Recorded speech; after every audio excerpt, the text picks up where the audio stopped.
Well, ladies and gentlemen, welcome to our very first episode of Mental Health Without Borders.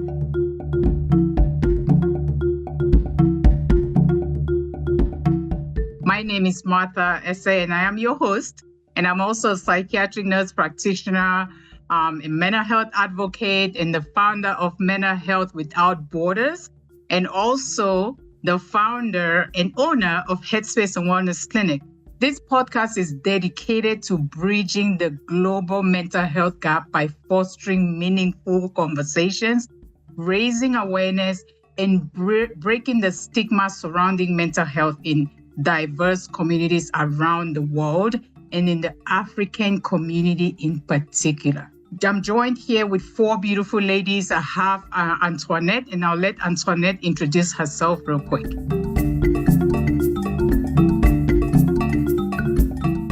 Hello, hi everybody. My name is Antoinette, and you can call me Auntie. My friends call me Auntie. I'm a life and grief coach, and I'm also a spiritual companion. I am excited to be part of this project. And when we talk about mental health, it affects each one of us in adverse ways. And the goal is that it's going to help us and it's going to challenge each one of us. I'm excited to be here. Thank you for having me. Then we're going to move on to beautiful Lady Diana.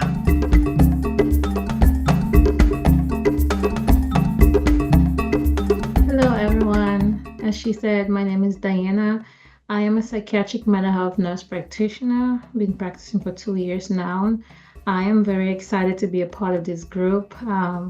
It's such an important time to talk about this with the current political climate, and so I look forward to all the topics, contributing to however way I can, and hopefully this will lead to the success that we all want it to. Miss Josephine, carry on, please.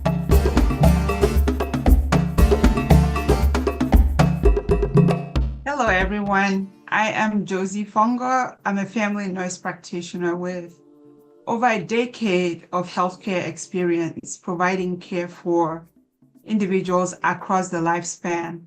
The one common denominator in health is mental health. Your mental health is key, and we're here to contribute to the enlightenment of our community, especially the immigrant community. So I'm excited to be here. I'm excited to contribute what I know and also learn from each of you. Don't hesitate to ask questions. We're here to answer all the questions you have.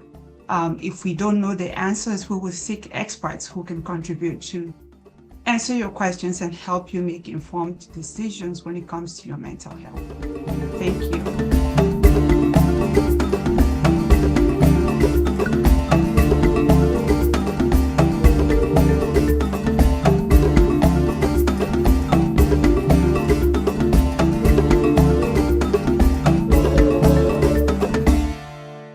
So why mental health without borders?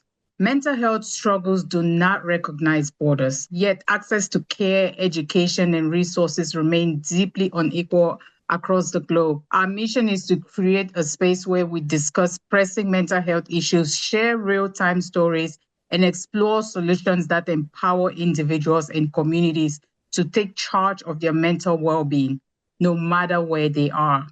And what to expect in this podcast. In each episode, we'll bring you expert insights, lived experiences, and discussions on topics ranging from mental health advocacy to practical coping strategies. Whether you're a mental health professional, a caregiver, or someone on your own journey of healing, this podcast is for you. In today's episode, we're talking about one of the biggest barriers to mental health care, the psychological impact of immigration on the African community. So let's work together to build a world where mental health has no borders. So ladies, I will ask you, when you think about mental health or immigration, what comes to you in mind? Antoinette, will you want to take up on that question? Thank you for putting me on the spotlight, Martha. Thank you. You got this. When I think about immigration, the first image that comes to mind is fear, that of fear. immigration has this stigmatization of fear. It's like you think about it, the next thing that comes to mind for me is fear, because the imagery that comes to mind is that of either someone running away or someone being scared of being picked up. Seriously, that's the imagery that comes to me. And it doesn't necessarily have to be that way. But because of the way it's being portrayed and the way it's being shown, that's what comes to me. That affects a lot of people that way. Because even if they are not in that situation or that position, they know someone who is in that situation or who feels that way or who thinks of immigration that way. And when that comes to their mind, they cringe or they fear, and it affects their mental stability. There are a lot of people out there who are fine. They don't have any immigration situation, but they know someone who is going through immigration struggles, and that is affecting them indirectly. So, to your question, when I think of immigration, what comes to my mind is fear, is the image of someone who is worried and thinking about maybe a friend or a family member or someone that they just are worried about. And it's sad. It's really sad. Thank you so much, Antoinette, for sharing that. The immigration issue is really a big topic right now, especially with the current affairs in the United States and with people being deported left and right. And we thought, what a better time to bring about this topic. So thank you for sharing your views on this. Diana, would you like to share your views on this? Yes, so I'd have to agree with Auntie. I definitely think fear is a big one, fear of the unknown. Oftentimes, when people immigrate, they don't really know much about where they're going, except for they're going for greener pastures. That's usually the case. But I'd also like to add that there's a lot of hope when you think of immigration. People often immigrate because maybe they're running away from their current situations where they are, and they're hopeful that wherever they go to, there's room for a better life. And so in that moment, they're hopeful. The journey may be scary.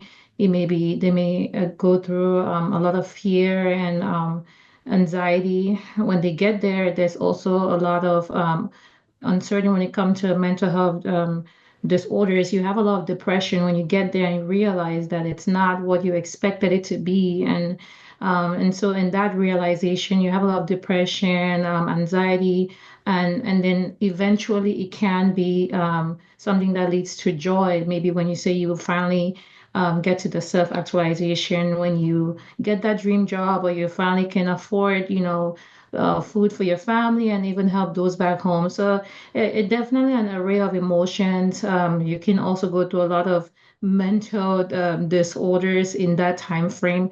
But yeah, definitely fear and hope is what I think of. Thank you so much for that, Diana. Fear and hope.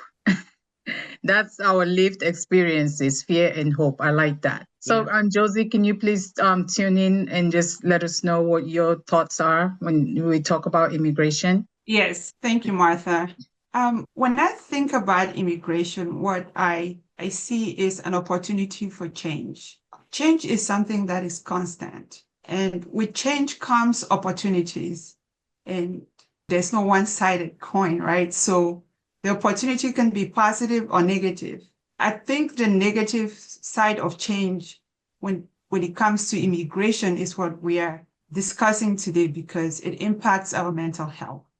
The process of anticipating the unknown, in addition to all the challenges that come with moving to a new place, can contribute to anxiety, depression, and even panic attacks.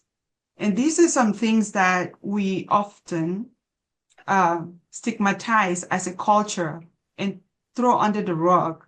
And for some people who do not have someone to hold their hand and lead them, they can remain in that state for a very long time.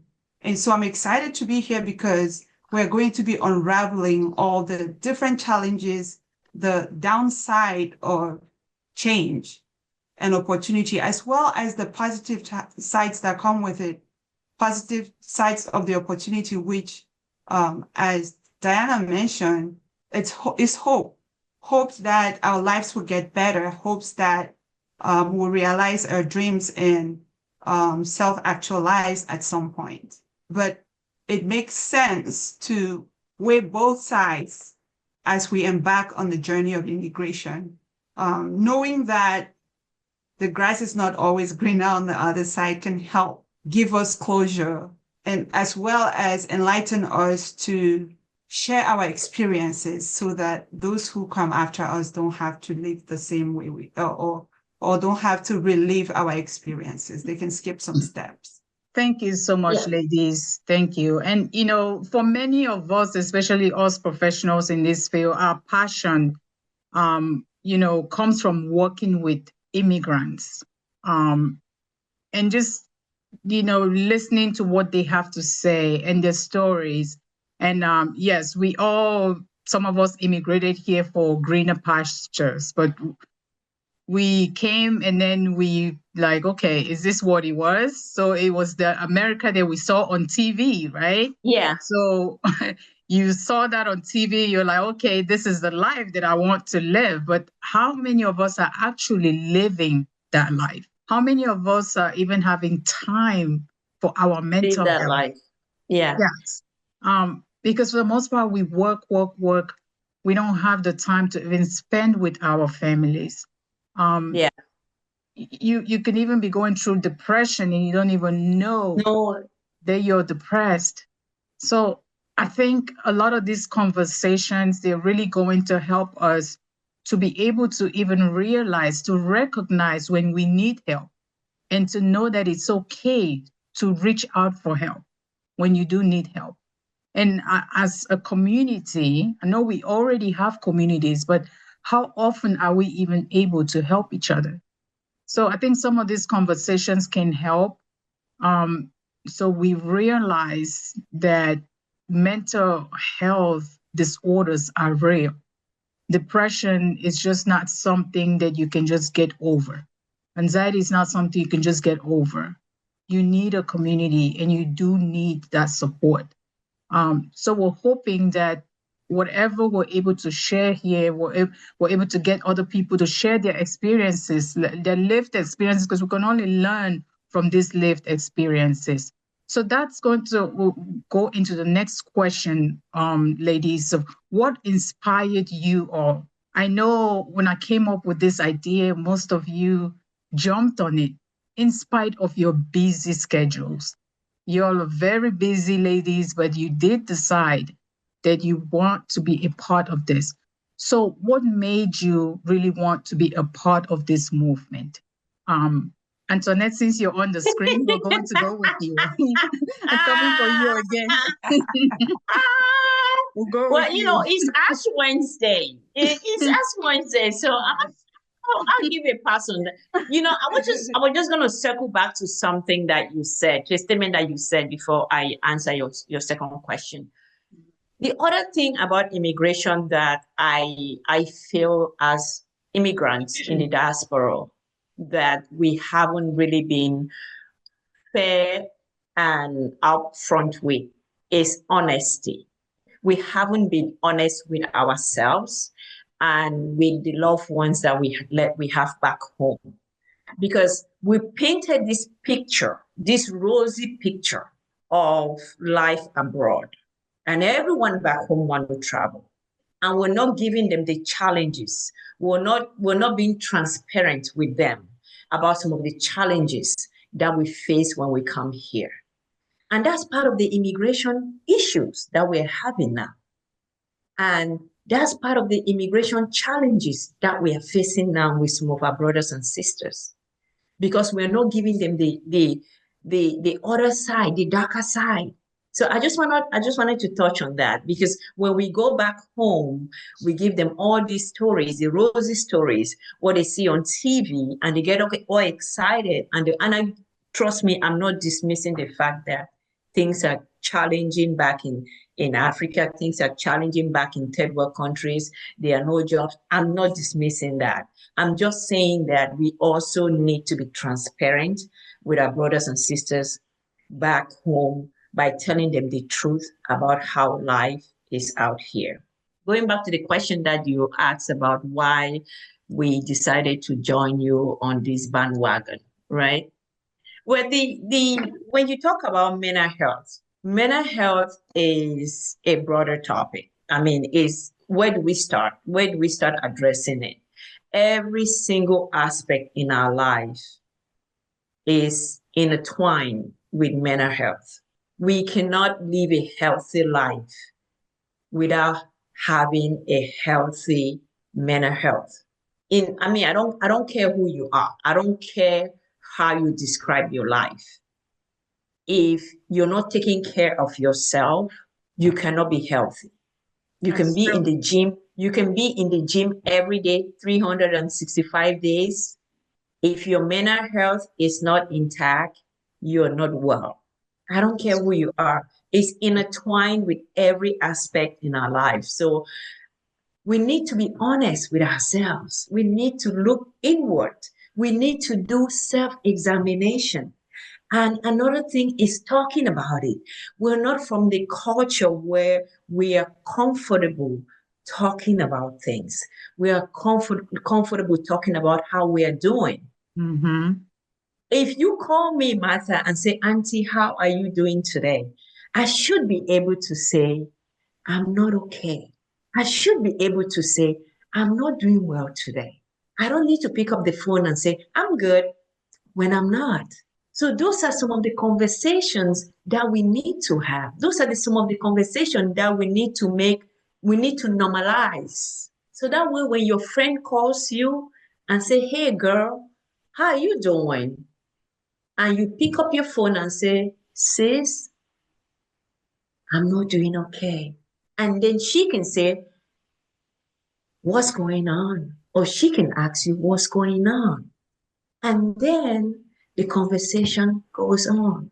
But when you say, I'm okay, when you're not okay, she assumes you're okay. So when we normalize those conversations, when we normalize saying, my child has been sick for 1 week now, and understanding that you're not going to be judged or criticized by that friend who is on the other line, we are normalizing those little things that we are being criticized for doing.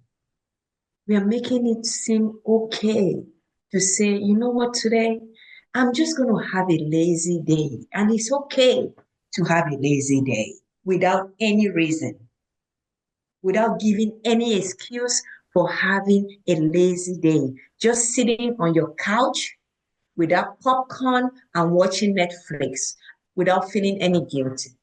That's why I think having this conversation is important, because we all need moments like this. Thank you so much. Thank you so much for that, Antoinette. That was very insightful. And Josie, let me circle to you. What really made you want to be a part of this conversation? Thank you, Martha. I want to make a comment about Auntie's response. I feel like being lazy every day now. I think I tell my kids these days, I want to sit around doing nothing, and that's okay. Because I used to be someone who just keeps going and not even sitting there. Like when I sat to do nothing, I felt guilty. Mm-hmm. And so it took time for me to say, okay, it's okay for me to not go to bed at midnight because I'm staying up cleaning and, folding kids' clothes and doing all these things. I had to a point, at a point, I had to start speaking to myself and saying, Josie, if you do nothing about this, no one will get hurt from it. So it's okay to leave it there. But to answer your question, Martha, I joined this great journey with you because it's a journey. We're going to go places. My reasoning is broad. I'm trying to put it into simpler words. It's first of all a journey for me to discover myself as well as share my experiences and my professional knowledge to guide others who may be in need. Because there is no way in this world, like Auntie said, that no matter how wealthy you are, no matter how healthy you are, if your mental health is not intact, that is all a waste. Now, the stigma of mental health in our communities is another thing, another reason for me being here. The stigma, it almost seems like it stipulates that if you have a mental health issue, you are crazy. But not all mental health issues are diseases. Some of them are syndromes. Someone could be going through a phase in life, maybe the loss of a loved one. They could just be going through grief. And that's a form of mental health that needs support, that needs someone being there for you. It sometimes requires you speaking to a professional who can guide you in your grief process. So if you're out there and you think dealing with your mental health means you're crazy, I'm here to tell you, you've been lied to. Because the things that constitute mental health are everyday common experiences that we may not have handled well, or is just as a consequence of an action, or who knows, it could be a genetic disorder that led to it, but there's help. So don't sit back.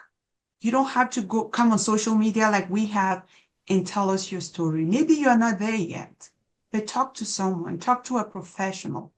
For some of us who are professional and work in corporate America, most of our jobs offer these services for free. Counseling services are out there. So let's take advantage of it. And if you are well enough to be listening to me right now, I urge you to sit with yourself.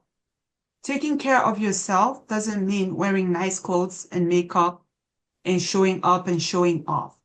It means that the things you tell yourself are the things that when other people hear, it will not make it sound like you're crazy, because you need to be who you want people to see with yourself first. So start with you. That's my message for you today. And I'm going to continue contributing, and I'll make sure to do more research and bring you more strategic ways to address your mental health. Thank you so much, Josie. Thank you. That was very insightful. And the different perspectives we have on here, I'm really hoping it will help someone. It will help people know that, or normalize mental health, or any mental health disorder. And everyone needs mental health. Everyone needs mental health. Do not let it go unchecked for so long until the point where you can no longer take it before you reach out for help. It's not that you're crazy, like Josie said, because that's what people think. You have to be crazy if you're seeking mental health services. No, you can seek help just to prevent things from happening. You can seek help to be able to deal with things when they do happen.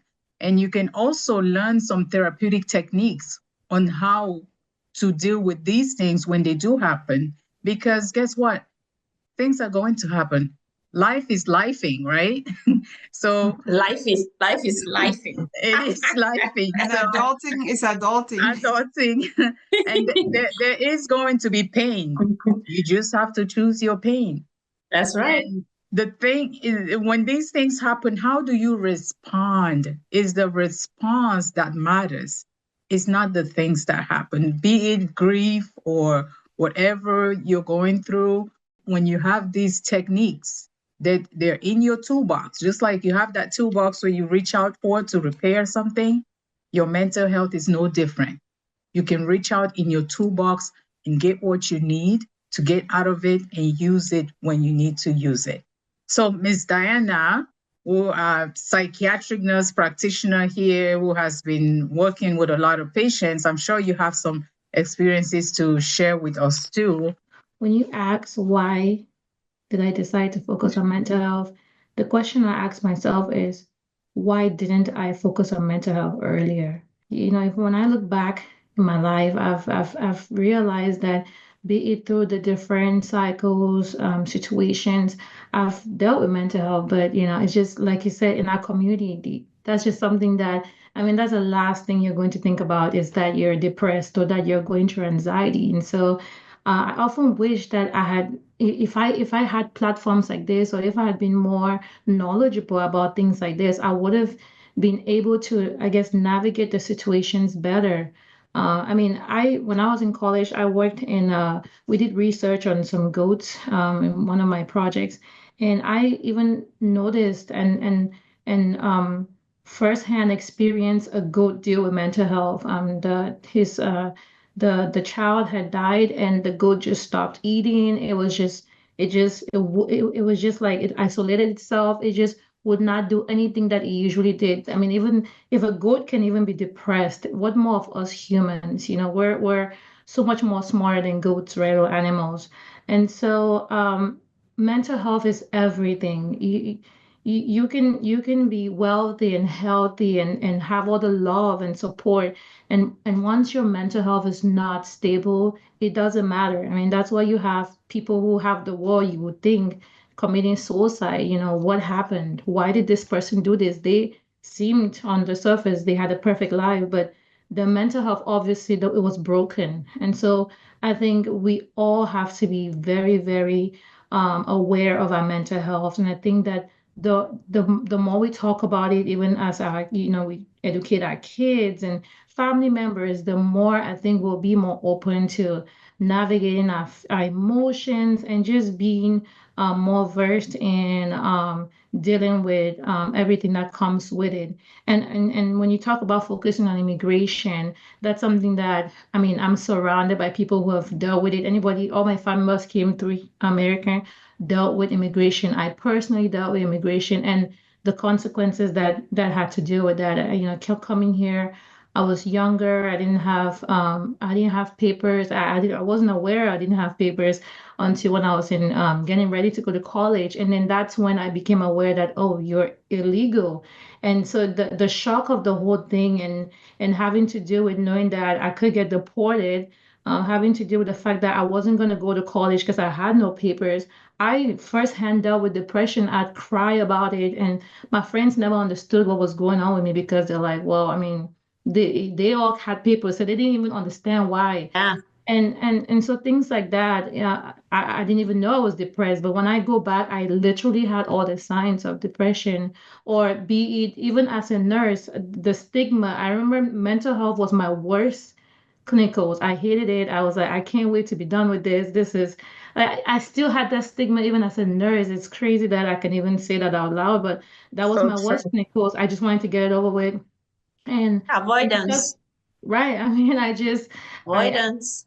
mental health was just like we all like growing up, you see that person, you know they're a madman. You don't know, they could just be dealing with depression. It could be schizophrenia, it could be so many things, but we're just so quick to call them mad. So everybody is going to obviously hide what they're dealing with. And so I remember having my first panic attack when I was at work, and I literally, even in that moment, still was so quick to deny that it was a panic attack. It was everything but a panic attack. And so looking back, I asked myself, why didn't I focus on my mental health earlier? I think there were so many things I would have been able to navigate. And so I'm so glad that it's never too late, right, in life. It's never too late. And so I'm glad that now is a time to educate others. Doesn't matter how old you are or how young you are, we'll all deal with it. And it's time for us to start talking about it.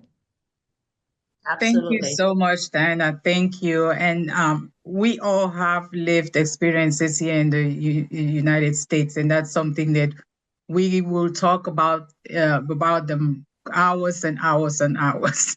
We all have them. And the growing research on immigrants' mental health disparities, it does reveal the urgent need for the specialized care. There are like systemic barriers such as like limited access to competent mental health services, the language difficulties, there's distrust of Western healthcare models that some people have. So all of these kind of complicate the experience. So a lot of times, most of us, mental health advocates and professionals, we often feel like compelled to bridge this gap by offering this education, this advocacy. And also, we are hoping that we'll be able to find some resources that can really help members of our community. So this is going to lead us into the very next question, which will be, how does the African immigrant experience differ from other immigrant populations in terms of the psychological adjustment? Because there are so many other people who came to this country as immigrants, right? How do you all think that our experience is a little bit different? So just adjusting to the American life, how do you think our experience is different from other immigrants? Because we're talking about African immigration, but then also we kind of want to distinguish that from other immigrants who do come into this country. It depends, though. It depends who we are comparing with. And I will give you an example. I was talking to this Canadian who is married to an American, a Caucasian American. So the guy is a Canadian and his wife is a Caucasian American. And the wife filed for him. And within a year, I'm talking about 1 year, he had his green card. Within 1 year, he had his green card and citizenship. And if you reverse that same process with an African immigrant a naturalized citizen who files for their spouse coming from Africa, they don't become a citizen within a year. So already there's a discrepancy there, right? The process that an African naturalized citizen goes through filing for, I'm not an immigration lawyer, but I'm just saying what I was privy to. I was having a conversation with this person in regards to immigration, their immigration process, how they dealt with it. And we were just comparing notes when it came to immigration. And he was surprised to hear that it takes this long for the process to go through the immigration process to go through with African immigration proceedings as compared to his experience with his wife, who is an American Caucasian. So when his wife filed for him, within a year and a half, he became a citizen, an American citizen. We don't get that. That's not how it works for us. So the adjustment is different. The process itself is faster when it comes to a non-minority, if that's the right word for me to use to describe it. So that alone shows the discrepancies that exist in the process. I don't know does that answer your question? Yeah, you did touch on it. Yes, you sure did. And then when it comes to adjustment, it also depends to the familiarity. If for him, the guy that I was talking to, his wife is an American, right? Comes in, the wife is already here. The family is not a big family. So the transition is not as challenging as compared to someone coming all the way from Africa. You come from Africa, some come, they don't know anyone. They have to start, looking for their own accommodation, looking for somewhere to stay. If they don't know someone, they don't know anyone, they start looking for the closest family member, a friend, a relative, a sibling friend, just trying to look for somewhere to lay down their head or somewhere where they can find accommodation. So it is challenging if you're coming in without having or knowing anyone coming in from Africa, as compared to someone who might be coming from Europe, who has a family member here, or even if they don't have a family member here, I don't know if the challenges is the same. For one, you're coming in, you got to deal with the language barrier. You got to deal with the fact that you are an African. Let's not forget that. You got to, before you even open your mouth to speak, you're an African. So there's a lot of barriers, challenges from onset that you experience as compared to someone who might be migrating from Europe. Yeah, thank you so much. That was very insightful, Auntie. And we do face a lot of challenges, even ranging from like trauma, trauma that's associated with forced migration to the stress of like rebuilding, your life in a foreign land. And most of especially for those us, who don't know anyone coming in, who don't have any family member coming in, they have to start from scratch. They have to look for somewhere to stay. They have to look for how to start rebuilding their life. And then don't forget that the family behind has no clue what is happening out here. Right. The family behind knows that their child or their brother or their sibling is abroad and they are waiting for Western Union, MoneyGram. They just know as soon as you arrive, they just start waiting for money to be sent. They don't know the challenges that you're going through or what you're even experiencing. They don't believe you. Whatever you tell them, it's hard for them to believe. So the challenges are enormous. I mean, it's a laundry list. I don't even know how to start with that. Yeah. You're so right. And we're going to talk about these challenges. Yeah. Hopefully get people to share their stories with all the different challenges that they are encountering in the United States. Especially when it comes to the African and the African communities, most people who are coming here, they're fleeing from some kind of war. Yes. So it's forced immigration. Forced migration. They really did not intend to do so. But then the countries of origin, it's so bad. The tribal wars every day, people fighting against each other, people being killed on a daily basis. So they really don't have a choice. And since America has put itself out there as this land of freedom, people are fleeing to the land of promise, to the land of freedom. But now, is it so free? It doesn't seem like it's so free now. So these are some of the things that, we are like, let's bring this topic up. Let people even know what is actually going on in America right now. Like, is it even a land? Is this so much of the land of freedom that you do want to come to? So I'm hoping to get other people to join in this conversation, share your stories. Share your stories. There's so many stories out there that we don't even know. Share your stories. Leave us comments. Right. Let's talk about those stories. Josie, I will go right on to you if you can share. I'm sure you have something to share as well. The African immigrant is diverse.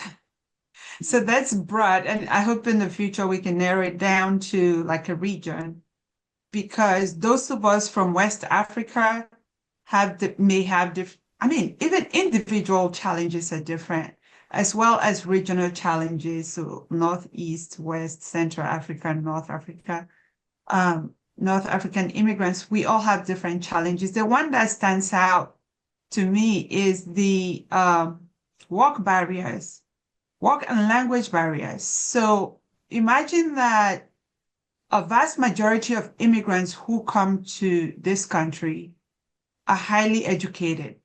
One specific example that I will never forget, I encountered this Congolese medical doctor when they first moved from Congo to here. They won the DB lottery, so the entire family came.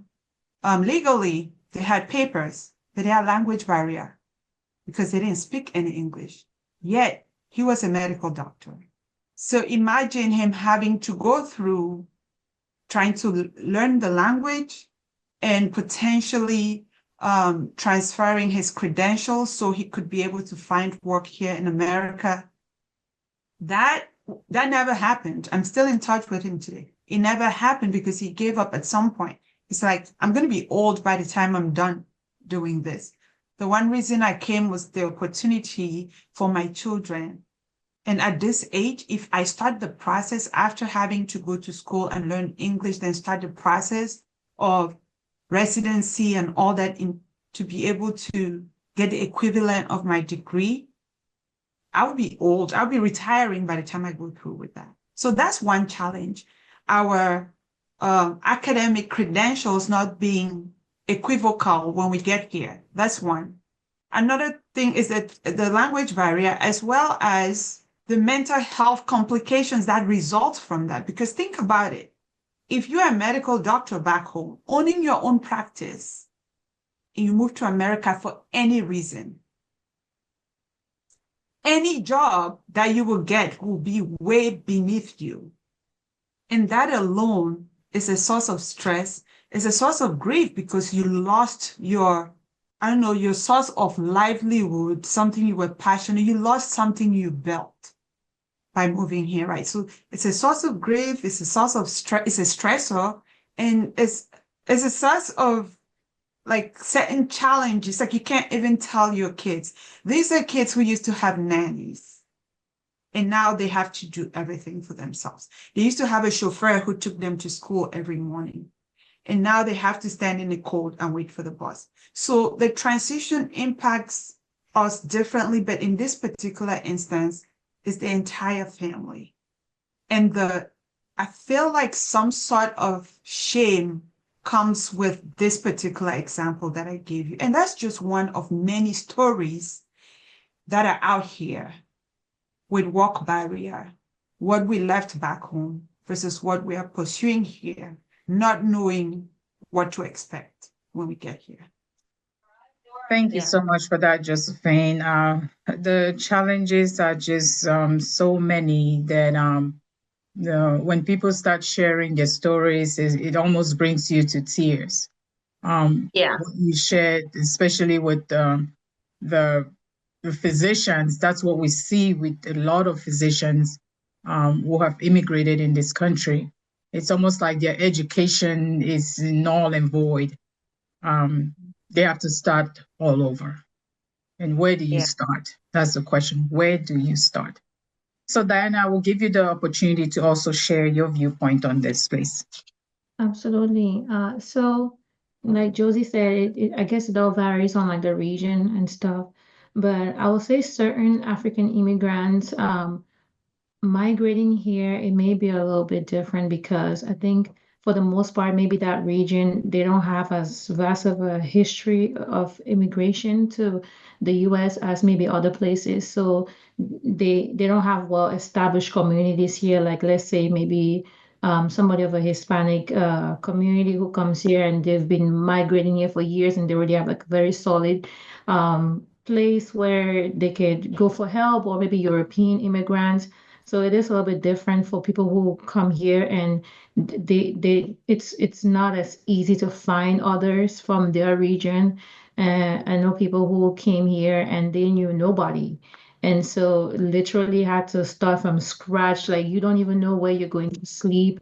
I think that takes a huge toll on your mental health.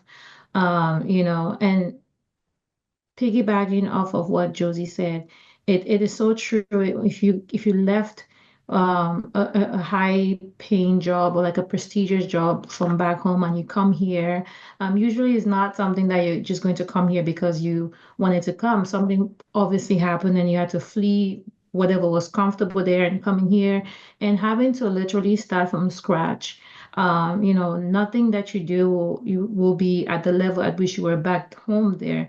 But then I also want to add that sometimes in that moment when those people come here, it's like you don't even have time to be depressed because you're just like in a mode for survival that you don't even like your mental health is something that you put in the back burner. And I know especially for most Africans because there's so much pressure. Like people back home are already asking, oh, we need help and da da.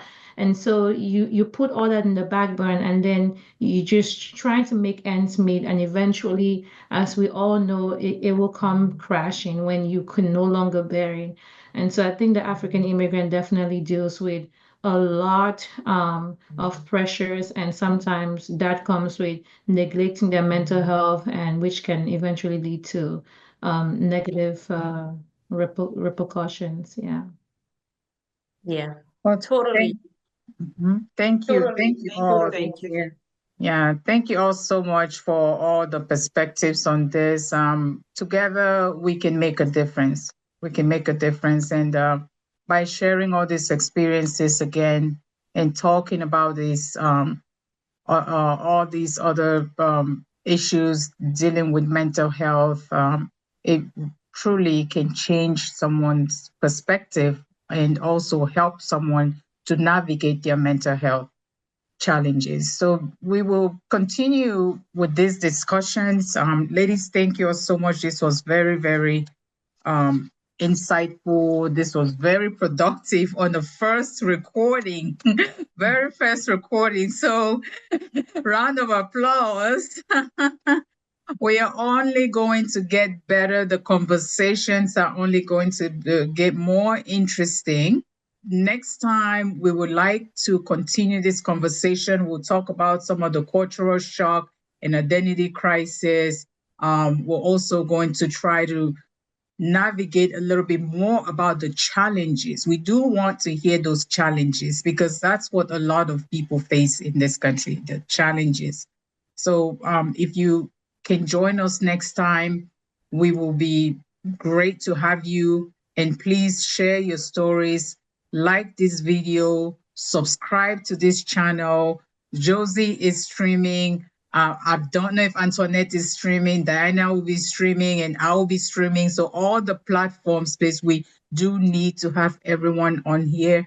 We hope that you will listen to something on here that will help you, help yourself, or help somebody else, or even spread the message to the community, because we do need to normalize mental health in the community, especially the African communities, and help stop the stigma. Help stop the stigma. It's okay not to be okay. And help is always available. So come on in, join us next time. We will try to have a video every week. Every week we'll try to post something. So if you can join us, we will be glad to have you on here. Thank you all. Thank you. Okay, see you next time. Did you stop recording? And your voice matters. Everybody's voice matters. If you have questions, personal experiences, or topics you love for us to cover, connect with us